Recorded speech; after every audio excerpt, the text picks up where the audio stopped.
Tudo o que Putin precisava fazer era dizer uma palavra: sim. A paz, ou ao menos um cessar-fogo temporário, estava servida em bandeja de prata.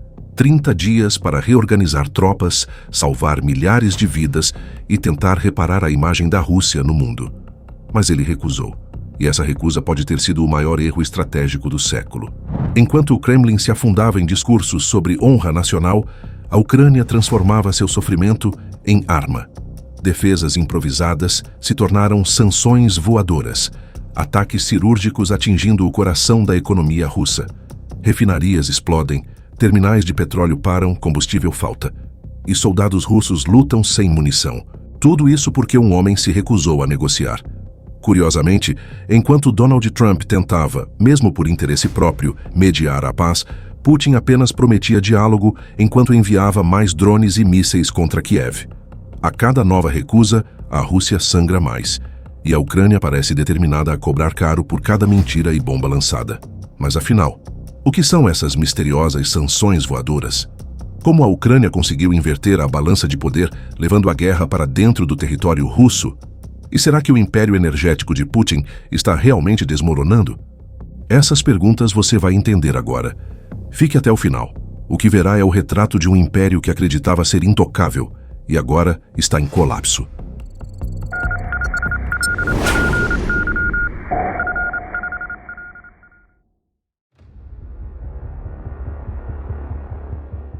Tudo começou com uma proposta que poderia ter mudado a história. Um cessar-fogo de 30 dias. Simples, direto, aprovado até por aliados estratégicos da OTAN e dos Estados Unidos, era a chance perfeita para Putin reconstruir seu exército e mostrar racionalidade ao mundo. Mas ele recusou. Segundo o Atlantic Council, Trump pressionava nos bastidores por um acordo. Para muitos analistas, o ex-presidente americano parecia mais simpático a Putin do que a Zelensky. Mesmo com ataques russos recordes de drones e mísseis, Trump insistia que a paz era possível, bastava vontade política. Mas Putin tinha outros planos. Em público, dizia estar aberto ao diálogo. Nos bastidores, ordenava novas ofensivas. É o típico jogo duplo de sua diplomacia. Falar em paz enquanto mísseis cruzam os céus noturnos de Kharkiv e Dnipro. Olhe os números. Mais de 1,12 milhão de soldados russos mortos ou feridos desde o início da invasão, equivalente à população de Varsóvia ou Milão. Um número aterrador, mas aparentemente não para Putin. Em vez de aceitar o cessar-fogo, ele exigiu que a Ucrânia cedesse Donetsk e Luhansk, reduzisse suas forças armadas e nunca entrasse na OTAN. Ou seja, queria transformar o país vizinho em marionete. Mas algo mudou em 2025. Zelensky percebeu que negociar com Putin era como jogar xadrez com alguém que rouba as peças quando você pisca. Então, adotou uma nova estratégia: forçar a paz pela força. A guerra ganhou nova dimensão, não mais apenas de tanques e infantarias, mas de inteligência, tecnologia e precisão cirúrgica. Os Estados Unidos, percebendo a determinação ucraniana, começaram a rever sua postura. Trump, antes defensor de acordos, passou a considerar medidas mais duras, como vender mísseis Tomahawk à Ucrânia, algo impensável no início do conflito. Foi nesse cenário que surgiu uma das expressões mais poderosas da guerra moderna: as sanções voadoras. Não são resoluções em Nova York, nem bloqueios econômicos burocráticos. São explosões em tempo real, drones, foguetes e mísseis que substituem planilhas por crateras em refinarias. Se Putin não quis negociar pela razão, agora seria obrigado a ouvir pela força. Quando a diplomacia falhou, os motores começaram a roncar. O primeiro nome dessa ofensiva tecnológica ficou gravado na história: Palianitsia. O nome já tem peso simbólico. Palianitsia era usado pelos ucranianos para identificar infiltrados russos, porque eles simplesmente não conseguiam pronunciá-lo. Agora, ironicamente, é o nome de uma das armas que Putin mais teme. Apresentado em 24 de agosto de 2024, no dia da independência da Ucrânia, o drone foguete se tornou símbolo de orgulho nacional. Um ano depois, o mundo entendeu seu verdadeiro poder: 320 quilos de drone, 100 quilos de ogiva, alcance de 650 quilômetros, velocidade de 900 quilômetros por hora, voando a apenas 15 metros do solo. Isso significa que praticamente desaparece dos radares russos. Enquanto mísseis tradicionais são interceptados, o Palianitsia corta o ar rente ao chão, só aparecendo quando é tarde demais. Segundo Zelensky, a arma já destruiu dezenas de depósitos de munição russos em 2025. O Palianitsia atinge alvos com precisão crescente. Não são casos isolados, mas uma ofensiva consistente. Curiosidade.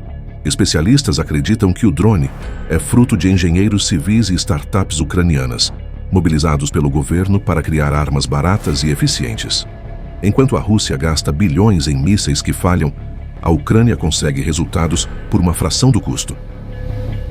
O golpe final veio quando esses drones começaram a atingir depósitos de combustível e refinarias dentro da própria Rússia, alvos que Putin considerava intocáveis.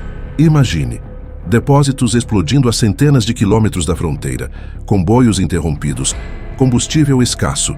Cada explosão é uma mensagem. Você recusou a paz. Agora pagará o preço da guerra. E o Palianitsia não está sozinho. Uma nova geração de drones entrou em cena, ainda mais audaciosa e letal. O próximo nome? Um drone que carrega a vingança de um exilado russo. A história vira. A próxima arma não foi criada por um ucraniano, mas por um russo que fugiu de Putin. Mikhail Kokorysh, fundador da Destinos, tornou-se peça-chave. Seu projeto Ruta, um drone míssil de longo alcance, virou pesadelo para o Kremlin. Segundo relatos, o Ruta já foi usado para atingir uma plataforma marítima a mais de 250 quilômetros em um ataque que chamou a atenção internacional. É quase ironia. Um cientista russo perseguido pelo seu próprio país, ajudando a destruir fontes de renda russas. O Ruta, fruto de parcerias europeias e avanços em navegação, amplia a capacidade de atingir alvos marítimos e infraestrutura portuária. Esses ataques bateram onde dói. Plataformas e terminais portuários ligados à exportação de petróleo foram visados, incluindo alvos próximos a Ust-Luga e Primorsky. E os impactos são bilionários, segundo reportagens internacionais. Analistas definem essa tática como uma nova doutrina ucraniana. Retaliação inteligente, poucos alvos, alto impacto, para drenar receitas russas e forçar custos que Moscou não pode mais sustentar. Em operações coordenadas, a Ucrânia também empregou em massa drones como Liuti e Firepoint, demonstrando domínio tecnológico e expondo a fragilidade das defesas russas. Chegou a vez das armas que deixam claro: a Ucrânia não está só testando, está escalando. Dois nomes surgem como símbolos dessa virada: Flamingo e Netuno. Juntos, eles transformam ataques táticos em uma estratégia que fere a Rússia onde ela mais dói: nas receitas do petróleo, nas linhas de abastecimento e no bolso do cidadão comum. Flamingo é um salto qualitativo. Apresentado em 2025 como um míssil de cruzeiro desenvolvido pela Firepoint, o FP-5 Flamingo tem alcance declarado gigantesco, na casa dos milhares de quilômetros, e uma ogiva que, se as cifras se confirmarem, pesa mais de 1 tonelada, capaz de dizimar instalações inteiras. Isso não é mais apenas um drone kamikaze. É uma arma para atingir alvos estratégicos de alto valor, profundos no território russo, sem pedir permissão a ninguém. E o Netuno, que já era conhecido por atacar navios e plataformas navais, ganhou uma versão inchada, um upgrade para aumentar alcance e carga, criando um par mortal quando usado em combinação com o Flamingo. Zelensky confirmou o uso combinado dessas plataformas, dizendo que os resultados já podem ser analisados de forma independente. Em outras palavras, não é boato, é realidade operacional. Agora pense comigo. O que acontece quando você combina mísseis de altíssimo impacto com drones de longo alcance que acertam depósitos, refinarias e terminais portuários? Resposta curta: a máquina de exportação da Rússia começa a sangrar. Primorsk, Ust-Luga e outras infraestruturas ficaram expostas. E quando plataformas e refinarias param de operar, não é só combustível que some das bombas, é dinheiro que deixa de entrar no caixa do Kremlin. E os números começam a aparecer nas manchetes.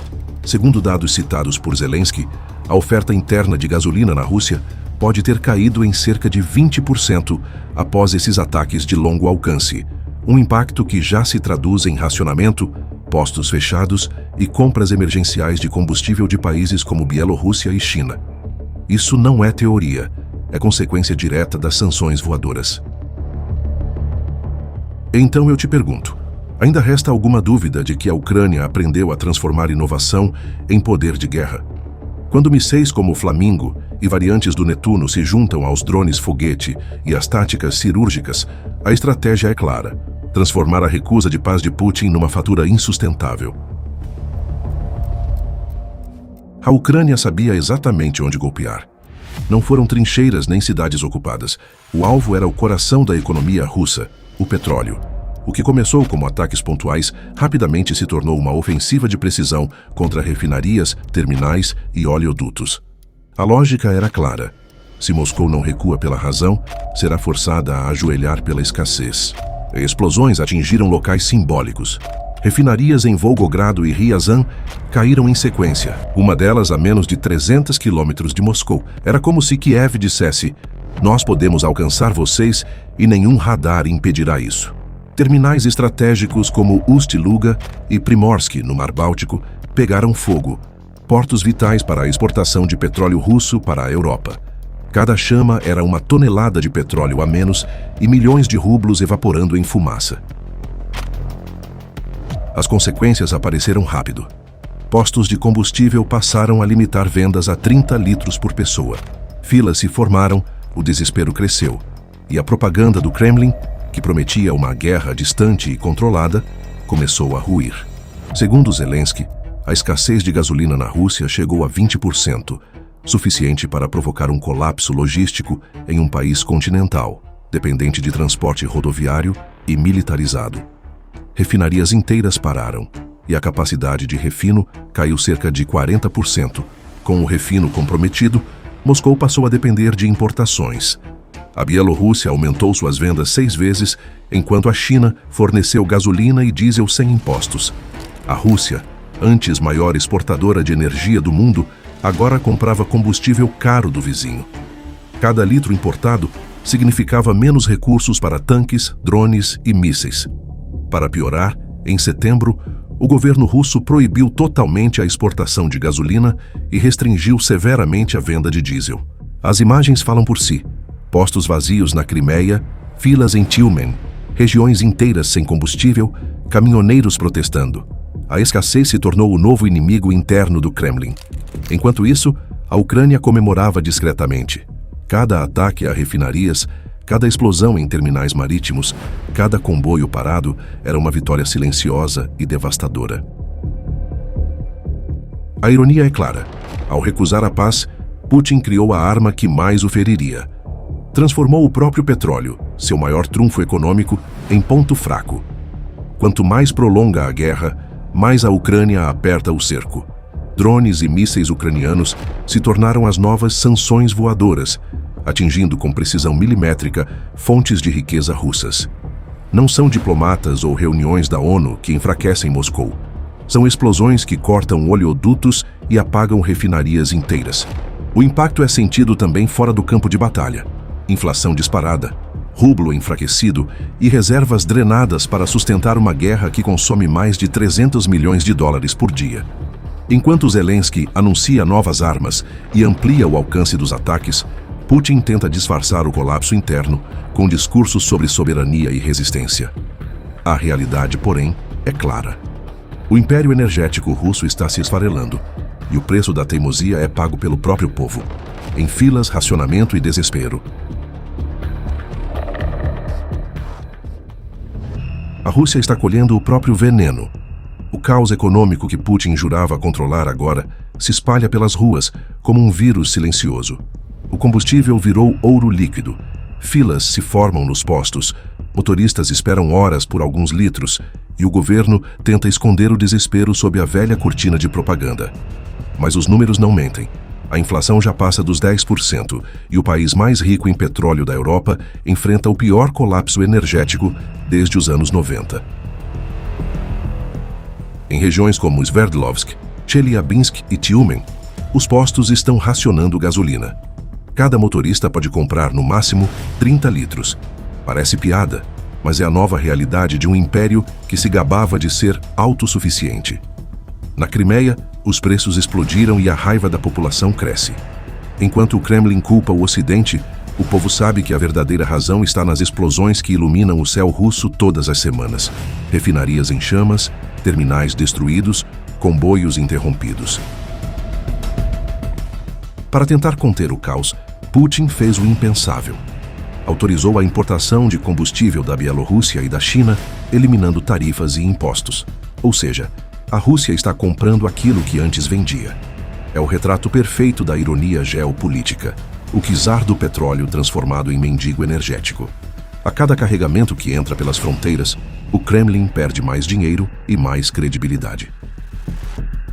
Os especialistas do Instituto de Energia de Oxford afirmam que o petróleo e o gás representam até 50% da receita do orçamento russo. Quando essas fontes começam a falhar, o país inteiro sente o impacto. O rublo enfraquece, os custos de guerra aumentam e a população paga a conta. As sanções voadoras da Ucrânia estão conseguindo o que décadas de sanções econômicas do Ocidente não conseguiram: forçar Moscou a sangrar por dentro. E o mais simbólico é que tudo isso poderia ter sido evitado. Bastava um sim. Bastava Putin aceitar a paz quando ela foi oferecida.